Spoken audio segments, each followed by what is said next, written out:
Today we'll be going over legends who ruined their legacy by not retiring. Let's get into the video.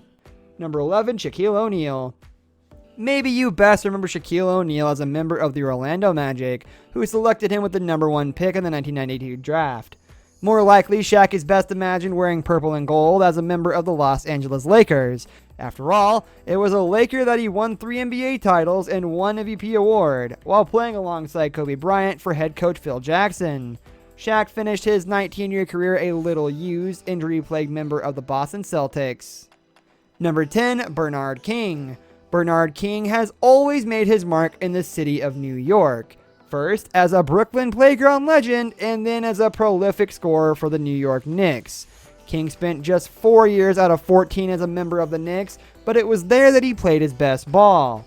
King led the NBA in scoring in 1984 and 1985 when he averaged 32.9 points per game. He was also responsible for a number of memorable playoff performances in a Knicks uniform. The Knicks were one of the 5 teams King played for over the course of his career. When he retired in 1993, he was a member of the New Jersey Nets, but he will best be remembered as a New York Knick. Number 9, Bill Walton. Bill Walton's legend was established before he ever even wore an NBA uniform. Walton was one of several key pieces to the John Wooden coached UCLA college basketball dynasty of the late 1960s and early 1970s. That didn't prevent the Big Redhead from leading the Portland Trail Blazers to a title in 1977. Or from winning the league MVP in 1978.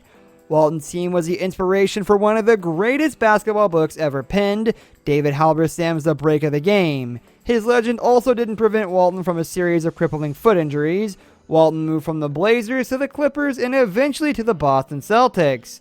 Walton played a key role in leading the Celtics to a 1986 NBA title. He also helped them back to the finals in 1987, where they would lose to the Los Angeles Lakers. He retired after that season. Number 8, Oscar Robertson. In 1960, Oscar Robertson was the top pick in the NBA draft. He was selected by the Cincinnati Royals. 2 seasons later, Robertson became the first and still the only player to ever average a triple-double for an entire season. Robertson would spend the whole decade in Cincinnati before being dealt to Milwaukee in April 1970. It was in Milwaukee where Robertson would win his only NBA title.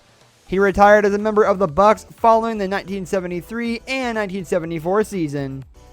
Number 7, Robert Parrish.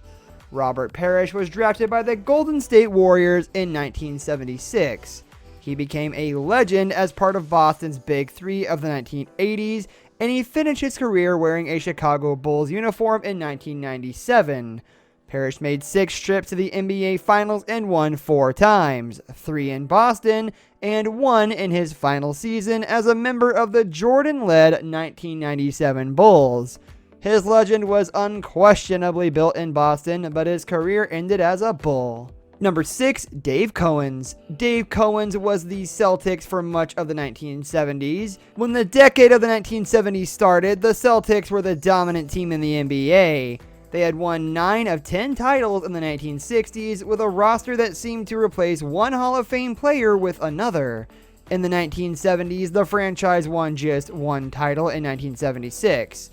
That's because the Celtics of the 1970s didn't have nearly as many Hall of Fame players as their 1960s counterparts did. They had Dave Cowens though.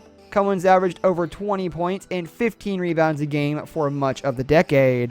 In 1976, he was pivotal in leading the Celtics to their only title of the decade. Cowens retired following the 1979 and 1980 season as a Celtic, but then returned to play in 40 games as a member of the Milwaukee Bucks in the 1982 and 1983 season. Number 5, Gary Payton. It's almost odd to think that Gary Payton played in the NBA for 17 seasons and wore 5 different uniforms. That's because he spent over 12 of those seasons with one team, the Seattle Sonics.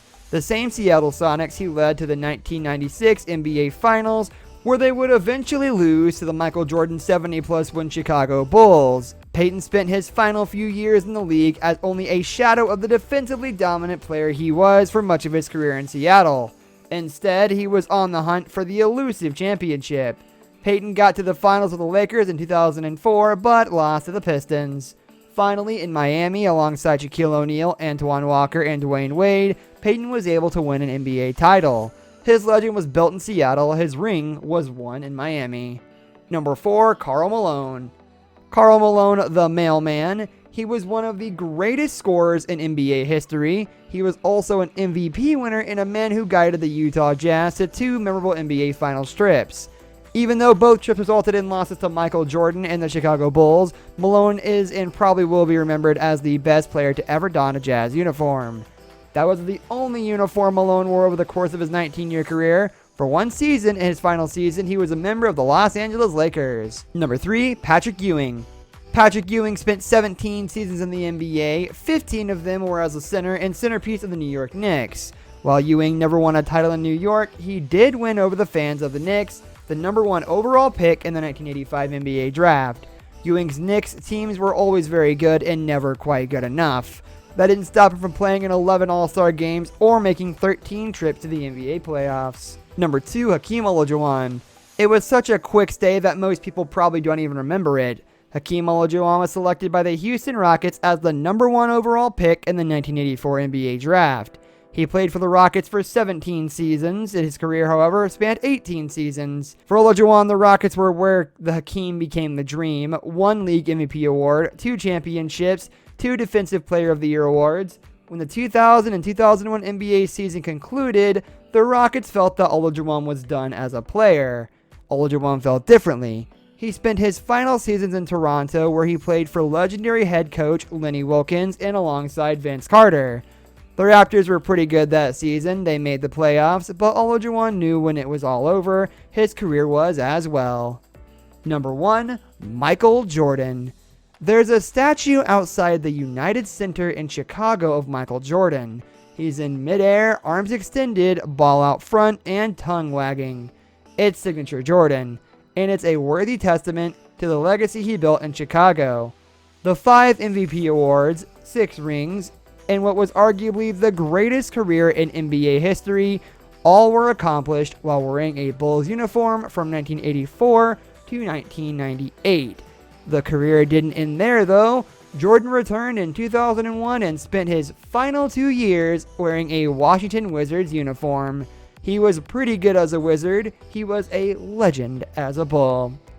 While many of these superstars had amazing careers with one specific team, a lot of them decided to continue to go with their career, and eventually they just ruined their legacy. While not all legacies are ruined, they definitely did not end with the brightest flame that they could have if they would have just hung up the jersey with their best team they were played with. This brings us to the end of our video. Thank you for watching. If you enjoyed the video, leave a like on the video, and don't forget to subscribe to our channel so you never miss out on any of our videos in the future. I'll catch you next time. Goodbye.